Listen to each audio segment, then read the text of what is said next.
اللهم صل على محمد وعلى آل محمد كما صليت على إبراهيم وعلى آل إبراهيم إنك حميد مجيد اللهم بارك على محمد وعلى آل محمد كما باركت على إبراهيم وعلى آل إبراهيم إنك حميد مجيد. مختصر وقت میں ایک بات سمجھانے کے لیے میں نے مختصر سی تلاوت کی ہے. ان الدین عند اللہ اسلام، دین اللہ کے نزدیک صرف اسلام ہے. سوال یہ ہے دین اللہ کے ہاں اسلام ہے، دین ہمارے ہاں بھی اسلام ہے. ہم سے پوچھے دین کیا ہے، ہم بھی کہیں گے اسلام ہے. تو پھر یہ بات کیوں فرمائے کہ دین اللہ کے ہاں اسلام؟ اتنا فرماتے ان الدین الاسلام، دین اسلام کا نام، دین اللہ کے ہاں اسلام ہے. یہ عند اللہ کا لفظ کیوں استعمال کیا؟ اس کو سمجھنے سے پہلے ایک سوال سمجھیں پھر اس کا جواب سمجھیں. پہلے ایک سوال اور اس کا جواب سمجھیں گے تو عند اللہ سمجھ آئے گا. اس لفظ عندہ کو سمجھانے کے لیے واقعتاً 1 گھنٹہ کم از کم ہو اور خالص علماء ہوں تو بات زیادہ مزیدار ہوتی ہے. آپ کو خود ہی اندازہ ہوگا یہ بات میں کیوں کہہ رہا ہوں. عید کا دن تھا، منڈی بہاولدین سے ایک مولانا صاحب تھے، مولانا محمد حارث، میرے شاگرد بھی ہیں، مجھ سے بیعت بھی ہے. عید کے دن مجھے ملنے کے لیے آئے، ساتھ ان کے 2 طالب علم بھی تھے. ایک طالب علم نے مجھ سے پوچھا کہ اور یہ طالب علم نظریاتی طور پہ ہمارے نہیں تھے، ہمارے مخالف عقیدے کے تھے، اور شاید انہوں نے کہہ رکھا ہوگا کہ ہمارا بتانا نہ ہم کون ہیں، ہم نے سوال کرنے ہیں. اس لڑکے نے مجھ سے سوال یہ کیا انبیاء علیہم السلام اپنی قبور مبارکہ میں زندہ ہیں؟ میں نے کہا جی زندہ ہیں. مجھے کہتا ہے اس پر آپ دلیل پیش کرتے ہیں لا تحسبن الذین قتلوا فی سبیل اللہ امواتا بل احیاء عند ربہم یرزقون، کہ جو اللہ کے راستے میں قتل ہو جائیں ان کو مردہ مت کہو، بل احیاء عند ربہم، وہ زندہ ہیں اللہ کے پاس، ان کو رزق دیا جاتا ہے. مجھے کہتا ہے یہ دلیل آپ کی نہیں بنتی، یہ دلیل ہماری بنتی ہے. یہ بڑی دلچسپ بات ہے. میں نے کہا کیوں؟ میں آپ سے پوچھتا ہوں کہ ہم انبیاء کی وفات کے بعد زندہ مانتے ہیں، وہ کہاں زندہ ہیں؟ انبیاء وفات کے بعد کہاں زندہ ہیں؟ بولو نا، اتنا تو پتہ ہونا چاہیے نا عقیدے کا. کہاں زندہ ہیں؟ قرآن کریم میں ہے وہ اللہ کے پاس ہے، قبروں میں تو نہیں ہے. تمہارا عقیدہ ہے کہ قبر بھی زندہ ہے، اور قرآن میں آتا ہے شہید کہاں زندہ ہے؟ بولو. تو وہ کہتا ہے کہ زندہ آپ بھی مانتے ہو، زندہ ہم بھی مانتے ہیں. تم وہاں مانتے ہو جہاں اکابر کہتے ہیں، اور ہم وہاں مانتے ہیں جہاں قرآن کہتے ہیں. سبحان اللہ، صحیح پٹھا لے تو ٹھیک ہے، یہ چلتا رہے گا. سمجھ آیا اس کا اعتراض؟ وہ کیا کہتا ہے کہ ہم بھی زندہ مانتے ہیں اور آپ بھی. تم کہتے ہو وہاں زندہ جہاں بزرگ کہتے ہیں، ہم کہتے ہیں وہاں زندہ جہاں قرآن کہتا ہے. تم کہتے ہو قبروں میں، ہم کہتے ہیں علیین میں. تو ہم اللہ کے پاس مانتے، تم قبروں مانتے ہو. دلیل تو ہماری ہے. میں نے اس سے پوچھا آپ زندہ کہاں مانتے ہیں؟ مجھے کہتے ہیں علیین میں. میں نے پوچھا اللہ کہاں ہے؟ جہاں اللہ ہوگا وہاں شہید ہوں گے نا. قرآن کیا کہتے ہیں بل احیاء، وہ کہاں زندہ ہے؟ تو جہاں اللہ وہاں ہوں گے نا. میں نے کہا تم بتاؤ اللہ کہاں ہے؟ تو میں نے کہا تم کہتے ہو علیین میں زندہ ہیں، قرآن کہتے ہیں اللہ کے پاس. تو جہاں اللہ ہوں گے وہاں ہوں گے نا. مجھے بتاؤ اللہ کہاں پر ہے؟ کہتے جی ہر جگہ. تو میں نے کہا یہ پھر بریلوی کا عقیدہ ثابت ہوا. وہ کہتے ہیں ولی ہر جگہ ہوتا ہے، حاضر ناظر ہوتا ہے، نبی حاضر ناظر ہوتا ہے. ان کا عقیدہ ثابت ہوا نا. قرآن کہتا ہے اللہ کے پاس زندہ ہے. اللہ کہاں پر؟ ہر جگہ. تو وہ کہاں پر ہوں گے؟ ہر جگہ ہوں گے. تو میں نے کہا تمہارا عقیدہ ثابت ہے، ہمارا یہ تو بریلوی کا ثابت ہو گیا. اور پھنس گیا. میں نے کہا یہ عجیب بات ہے، وہ اللہ کے نبی کو ہر جگہ پہ مانے تو آپ کہتے ہیں شرک ہے. آپ کہتے ہیں وہاں زندہ جہاں اللہ ہے. یہ تو ولی بھی ہر جگہ پہ ثابت ہو گیا. اگر نبی کو ہر جگہ ماننا شرک ہے تو ولی کو ہر جگہ ماننا تو بڑا شرک ہوگا. اب بتاؤ تو موحد ہے یا تو مشرک ہے؟ مجھے کہتے جی آپ جواب دیں. میں نے کہا سوال میرا ہے، میں کیوں جواب دوں؟ تیرے سوال پر میں نے سوال کیا تو صاف کر. اب جتنا ان کو پڑھایا تھا وہ علم تو جواب دے گیا، اگلا نہ پڑھایا تھا نہ وہ جواب دے سکتا تھا. وہ تو خاموش ہو. جواب میں نے کہا نہیں دوں گا، جاؤ آپ نے کسی شیخ القرآن سے پوچھو جا کر، پھر ہمارے پاس آؤ، پھر بات کریں گے. میں تو تمہارے باپ کا نوکر نہیں ہوں کہ تمہارے سوال پورے سمجھاتا، پھر جاؤ جا کے بات کرو. اب میں آپ کو بات سمجھانے لگا، آپ اس کو سمجھو. قرآن کریم کہتے ہیں بل احیاء عند ربہم، شہداء زندہ ہیں اللہ کے پاس، یا عند ربہم یرزقون کے ساتھ ملا لو تو کہیں گے وہ زندہ ہیں، اللہ کے پاس رزق دیا جاتا ہے. جس طرح کرو بات تو ایک ہی ہے، کی طرح سمجھو. یہ عندہ کا مطلب کیا ہوتا ہے؟ عندہ کا معنی سمجھ آ گیا؟ آپ دیکھیں نا کتنے سوالات حل ہوتے ہیں. عندہ کا مطلب کیا ہوتا ہے؟ میں اس میں 2-3 چیزیں آپ کی خدمت میں پیش کرتا ہوں تاکہ عندہ کا معنی سمجھنے میں آپ کو آسانی ہو. نمبر 1، اگر کسی شخص کو آپ ملنے کے لیے جائیں اور وہ شخص گھر میں نہ ہو، ان کا بیٹا ہو، آپ اس کے بیٹے سے پوچھو کہ آپ کے ابو جان کہاں پر ہیں، وہ کہتا ہے جی حیدرآباد کے ہیں. آپ اس سے پوچھتے ہیں دادا ابو کہاں پر ہیں، وہ کہتے ہیں اللہ میاں کے پاس ہیں.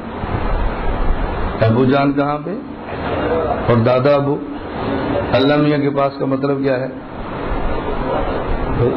خبر میں. خبر میں اس کا معنی کیا ہے؟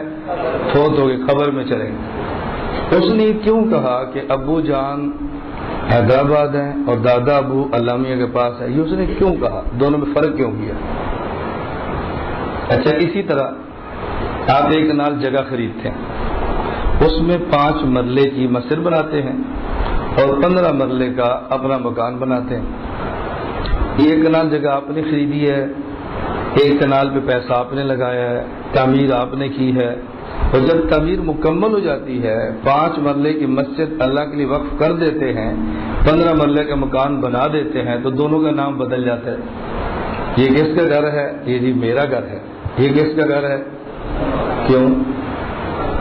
وجہ پیسے آپ نے دونوں پہ لگائے ہیں، خرچ آپ نے کیا ہے. ایک اللہ کا گھر ہے، ایک آپ کا گھر ہے. آپ کا گھر ہے کہ آپ رہتے ہیں، اللہ تو وہاں نہیں رہتا. اللہ کا گھر کیسے بن گیا؟ فرق ہو گیا نا دونوں. یہ دونوں چیزیں ہمارے معاشرے میں چل رہی ہیں، یہ ہمارے معاشرے میں چل رہی ہیں. اس سے پہلے میں قرآن کی 1-2 باتیں، بہت سارے واقعات قرآنی آیات بہت ساری ہیں. میں نے تو پہلے کہا تھا نا کہ وقت زیادہ چاہیے، میں صرف اشارہ کروں، آپ اہل علم ہیں، پھر آپ اس میں مزید دلائل اکٹھے کر لیں.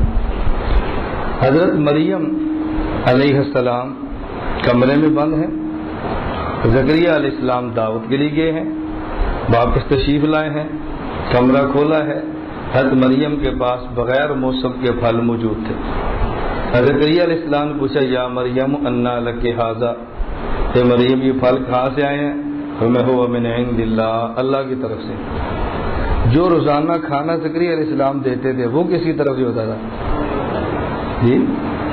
اور آج پھل کس کی طرف سے؟ یومیہ کھانے کو نہیں کہتی اللہ کی طرف سے، آج کے پھل کو کہتی ہے اللہ کی طرف سے، حالانکہ دونوں اللہ تعالیٰ دے رہے ہیں.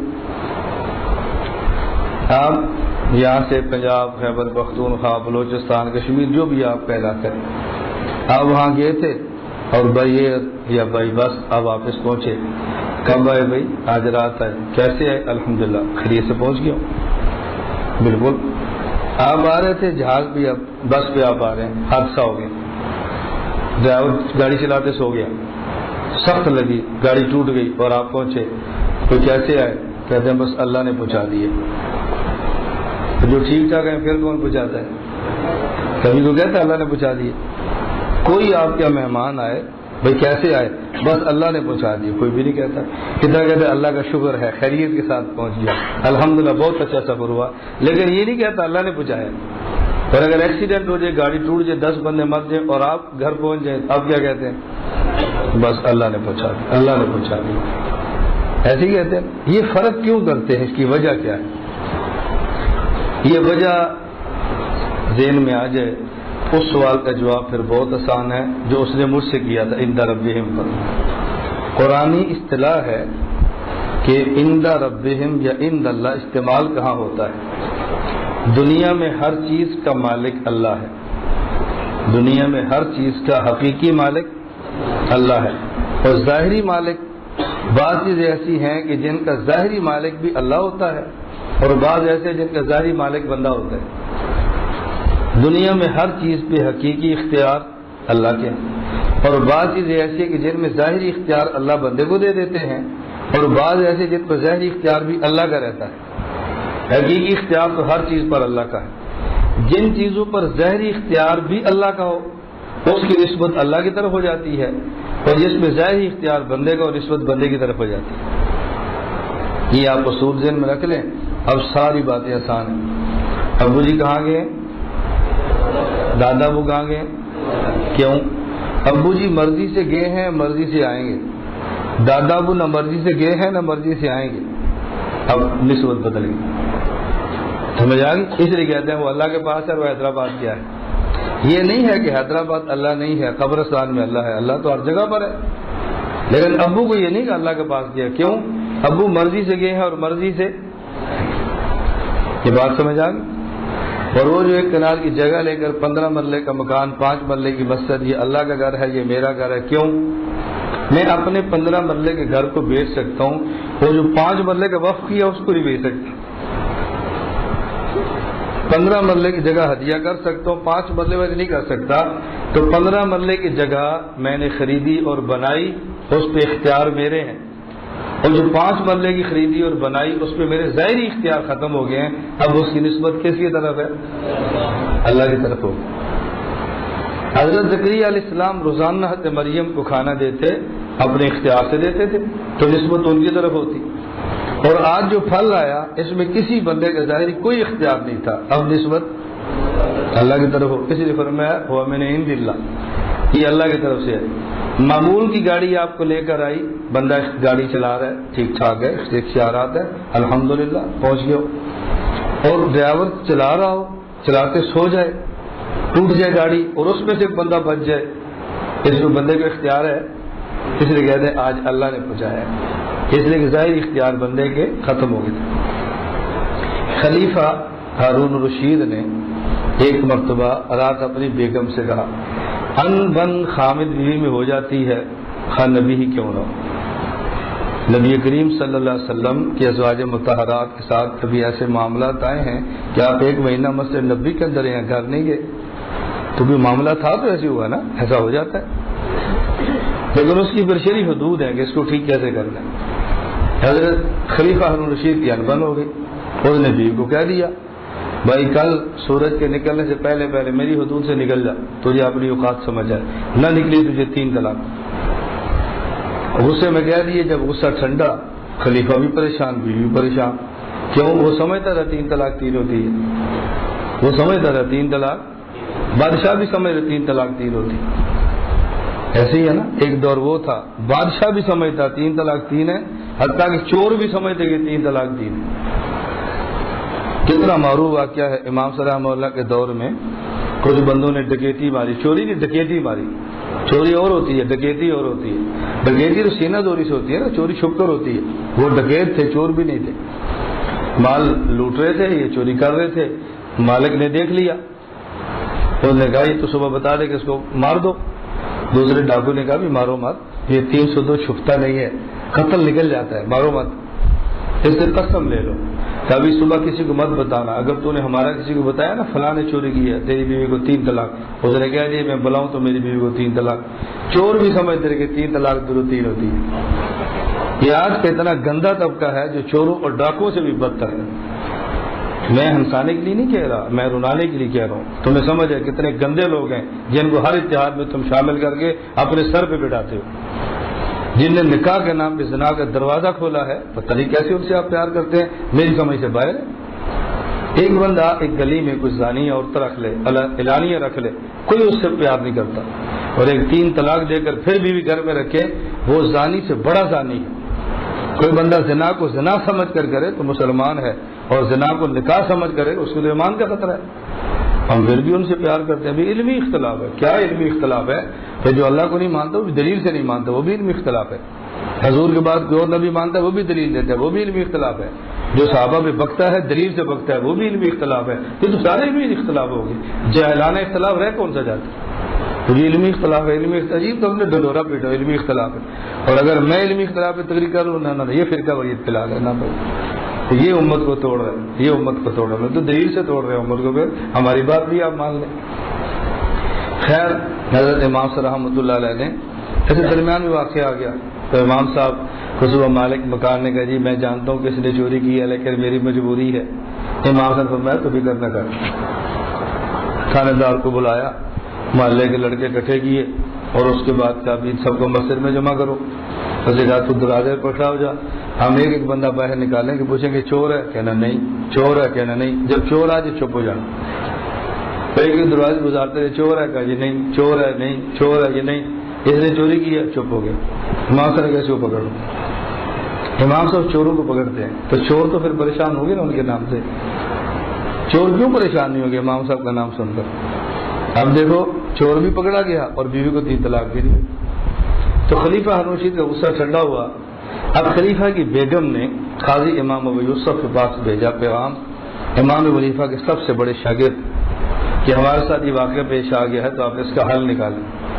امام صاحب نے ابو یوسف نے پیغام بھیجا کہ خلیفہ کی بیوی سے کہو یہ مسئلہ بڑا اہم ہے، درمیان میں کسی بندے کو نہیں بتا سکتے، تو تمہیں خود آنا پڑے گا. بادشاہ کی بیوی بھی ہو، مجبوری ہے. ٹھیک ہے جی کب آؤں؟ کاسر کے بعد اور مغرب سے پہلے آؤ. ٹھیک، مغرب سے پہلے آئی. امام یوسف نے فرمایا کہ مسجد میں ایک کونے میں جیسے اعتکاف کی جگہ پردہ بنا دو اور خلیفہ صاحب کی بیوی وہاں بٹھا دو. آ گئی، اب بیٹھ گئی. تو امام یوسف نے فرمایا کہ یہاں بیٹی بیٹھو.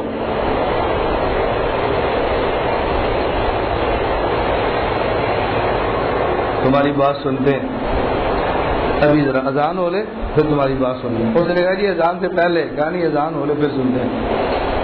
حضرت امام ابو یوسف رحمہ اللہ نے فرمایا جب اذان ہوگی کہ ہاں بیٹی کیا بات ہے؟ وہ رونے لگی. کہا روتی کیوں؟ مسئلہ بتاؤ. کہا جی اب تو مسئلہ بتانے کی ضرورت ہی نہیں ہے. فرمایا بتاؤ تو صحیح. اس نے کہا میرے شوہر نے کہا تھا غروب شمس سے پہلے میری حدود سلطنت سے نکل جاؤ وگرنہ 3 طلاق.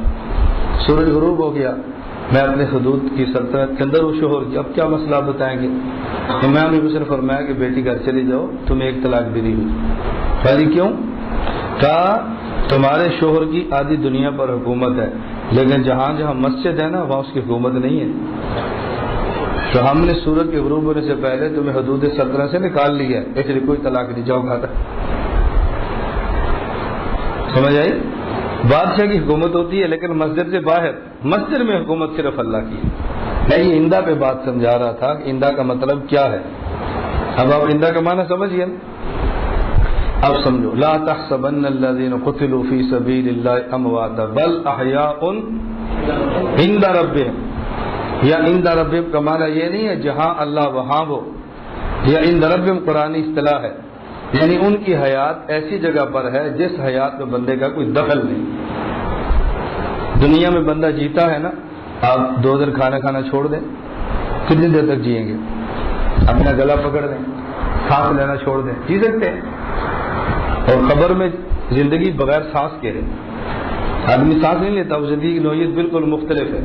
فرمایا وہ ایسی جگہ پر زندہ ہیں جہاں حیات میں تمہارا کوئی دخل نہیں ہے. یہ مطلب نہیں ہے کہ وہ اللہ کے پاس زندہ ہیں.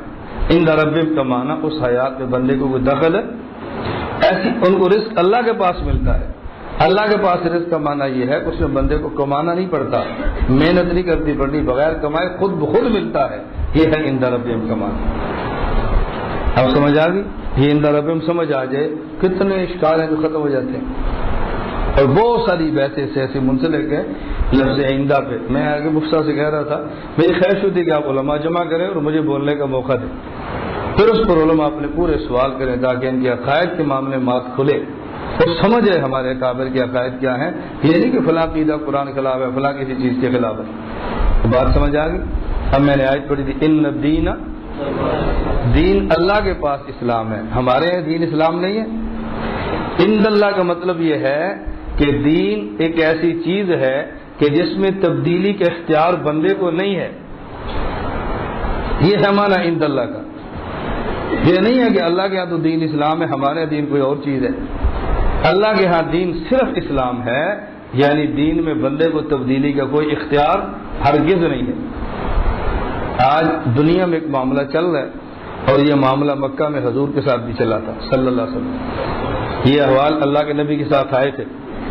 مجھے کبھی تعجب ہوتا ہے جب بڑے بڑے اسٹیج پر بولنے والے یہ بات کہہ دیتے ہیں کہ ہمیں اپنے حالات کے لیے بنی اسرائیل میں جانا پڑے گا، صحابہ اور حضور میں ہماری کوئی مثال نہیں۔ تعجب ہوتا ہے ایسی بات سن کر۔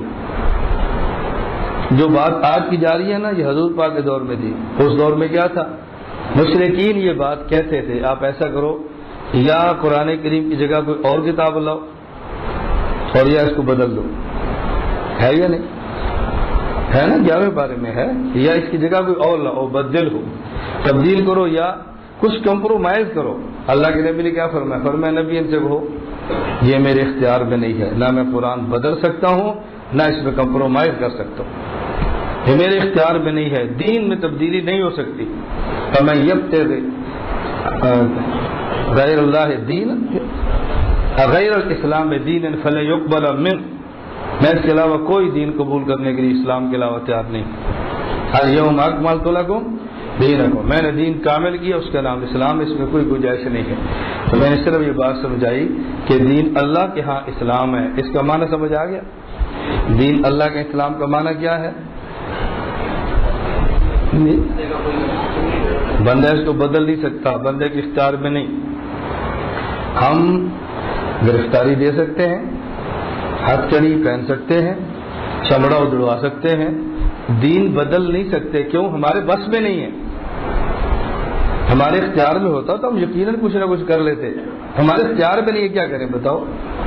ہم کچھ پیسے لے لیتے، کچھ سہولت لے لیتے، کچھ گنجائشیں لے لیتے، لیکن ہمارے پاس میں ہو تو پھر ہے نا، ہمارے پاس میں ہے ہی نہیں، کیسے تبدیل کریں؟ یہ ہمارے اختیار میں نہیں ہے۔ تو بس یہ دعا کریں کہ اللہ تعالی ہم سب کو یہ بات سمجھنے کی توفیق عطا فرمائے، اللہ ہمیں ان باتوں کو سمجھنے کی توفیق عطا فرمائے کہ دین میں ہمارے تبدیلی کی کوئی گنجائش نہیں ہے۔ اس لیے دین صرف دین اسلام ہے، اسی کو ہم نے رکھنا ہے، اسی کو لے کر چلنا ہے۔ میرا دل کرتا ہے میں اشارہ کر دیتا ہوں تفسیر پھر کی سفر میں سے دو لفظ سن لیں، ایک ہے دین اور ایک ہے مذہب، ایک ہے دین اور ایک ہے مذہب۔ دین کسے کہتے ہیں، مذہب کسے کہتے ہیں؟ ان میں فرق ہے، ان میں فرق ہے۔ جو فرق نہیں سمجھتے غلط فہمی کے شکار ہیں۔ ہم فرق نہیں سمجھتے، ہم اس کا جواب نہیں دے سکتے۔ جب بھی دین پر حملہ ہوتا ہے نا، یا شریعت پہ حملہ کرنے والا سمجھتا نہیں ہے، اور ہم جواب نہیں دے سکتے، ہمیں بھی سمجھ نہیں آتی جواب کیسے دیں۔ دین اور مذہب میں کیا فرق ہے؟ منصوصات کا نام دین ہے، اجتہادیات کا نام مذہب ہے۔ سمجھ آ گئی؟ علماء تو آرام سے سمجھیں گے نا، عوام ہر بات نہ بھی سمجھے تو ہمیں فرق نہیں پڑتا۔ میں نے یاد ہے میں نے علمی لطیفہ سنایا تھا کہ یہ محمد تھانوی رحمۃ اللہ بیان کیا تو ایک مولوی صاحب نے اعتراض کیا، اتنا علمی بیان آپ نے عوام میں کیا، عوام سمجھی نہیں، فائدہ کیا ہوا؟ تھانے سے میں سمجھ گیا تو اچھا، نہیں سمجھے تو بہت اچھا۔ اس مولوی صاحب نے کہا ہمیں تو آپ کا جملہ بھی سمجھ نہیں ہے، سمجھ آئے اچھا، نہیں سمجھ آئے بہت اچھا، ہم تو آپ کا جملہ بھی نہیں سمجھ سکے۔ ثانی فرمایا مولوی صاحب اگر یہ میرا بیان سمجھ گئے تو اچھا، مسئلہ سمجھ آ گیا، اگر نہیں سمجھے تو بہت اچھا۔ آج کا مسئلہ نہیں سمجھ آیا، ان کو یہ سمجھ آ گیا مولوی اشرف علی عالم اتنا بڑا ہے جو ہمارے مذہب کا ہے، یہ کبھی دائیں بائیں نہیں دیکھیں گے، یہ لوگوں سے کہیں گے ہمارے پاس کتنے بڑے بڑے علماء ہیں، یہ دائیں بائیں نہیں دیکھیں گے۔ آج کا مسئلہ نہ سمجھ آئے، یہ تو سمجھ آ گیا ہمارا مذہب کے پاس علم کتنا ہے، اب یہ دائیں بائیں نہیں دیکھیں گے۔ تو دین کس کا نام ہے؟ منصوصات۔ لفظ یاد کر لو، میں ترجمہ سمجھاؤں گا۔ میں نے آج زہر کے بیان میں بھی کہا تھا کہ جب میں کوئی بات کیا تو پریشان نہ ہوا کرو، میں جب تک سمجھانا نہ میں اسٹیج نہیں چھوڑتا، اور اس کا معنی یہ نہیں کہ میں رگڑتا رہتا ہوں، پورے وقت بات بھی ختم کرتا ہوں۔ دین نام ہے منصوصات کا، مذہب نام ہے اجتہادیات کا۔ لفظ یاد رکھ لو، مطلب کیا؟ ہمارے ہاں عقائد اور مسائل وہ ہیں کہ جو قرآن کریم کی آیات کے اندر ہیں، احادیث کے اندر صاف صاف آئے، جو قرآن کریم اور حدیث میں صاف صاف آ جائے اسے کہتے ہیں منصوص۔ اسے کیا کہتے ہیں؟ اللہ ہے یا نہیں؟ بولو، یہ کہاں لکھا ہے؟ قرآن میں اللہ ہے، یہ دیکھ، یہ منصوص ہے۔ جنت ہے یا نہیں؟ بولو، یہ منصوص ہے۔ جہنم ہے یا نہیں؟ یہ کیا ہے؟ منصوص۔ تو جو چیز نمازیں کتنی ہیں، یہ کہاں لکھا ہے؟ حدیث میں۔ اسے کیا کہیں گے؟ منصوص۔ اچھا کس سے نماز ٹوٹتی ہے کس سے نہیں ٹوٹتی، نئے نئے مسئلے پیدا ہوتے ہیں. یہ تو قرآن حدیث میں نہیں ہوتا نا. روزہ فرض ہے، بولتے جاؤ، کہاں لکھا ہے؟ قرآن کریم میں. اچھا اگلا مسئلہ، انجیکشن لگائیں تو روزہ ٹوٹے گا یا نہیں، یہ قرآن میں لکھا ہے؟ یہ کہاں پر ہے؟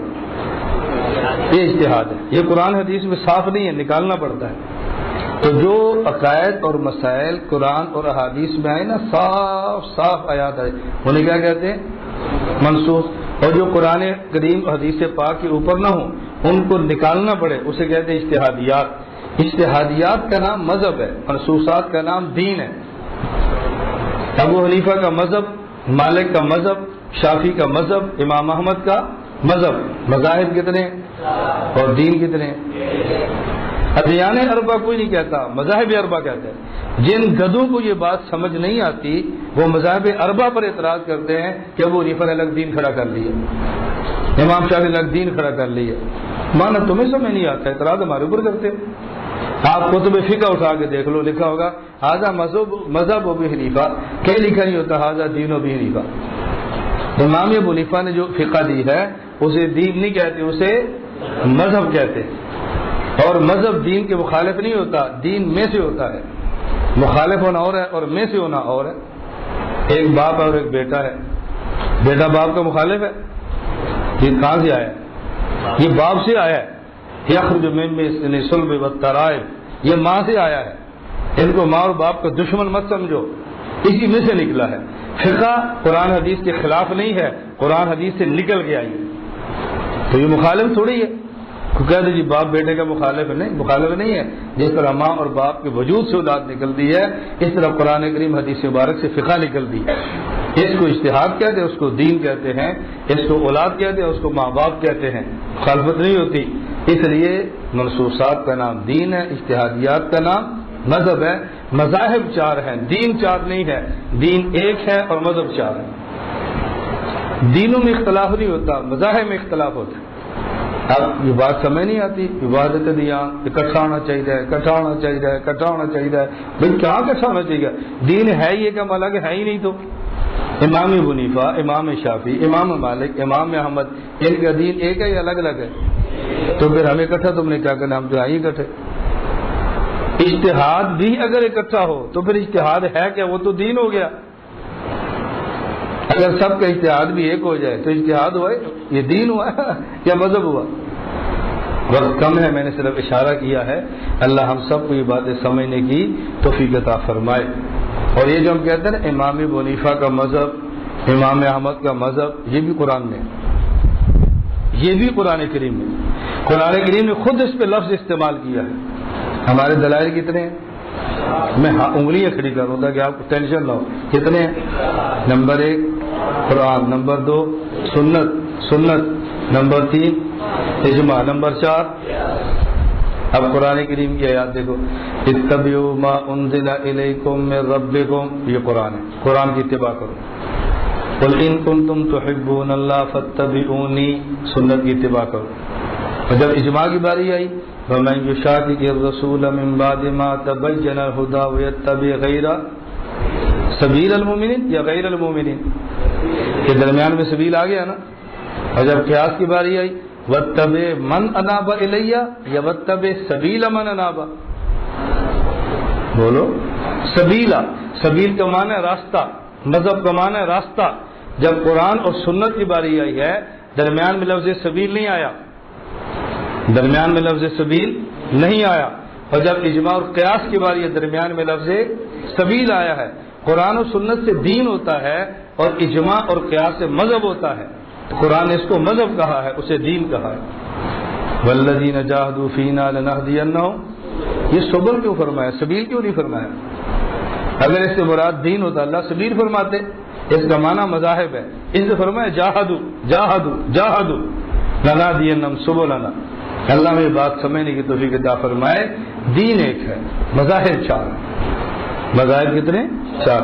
اور 4 مذاہب میں امت کو روک دو، فرقہ واریت بند ہو جائے گی. دروازہ کھول دو گے، پھر ایک نہیں پھر 1000 فرقے پیدا ہو جائیں گے. اللہ اور ہم سب کو بات سمجھنے کی توفیق عطا فرمائے. وآخر دعوانا الحمدللہ رب العالمین. الحمدللہ رب العالمین والصلاۃ والسلام علی رسول وعلی آلہ وصحبہ اجمعین. اے اللہ جو کہا سنا سمجھنے کی عمل کرنے کی پھیلانے کی توفیق عطا فرما. اے اللہ اس مسجد کو دینی مرکز بنا, اس کے فیض کو عام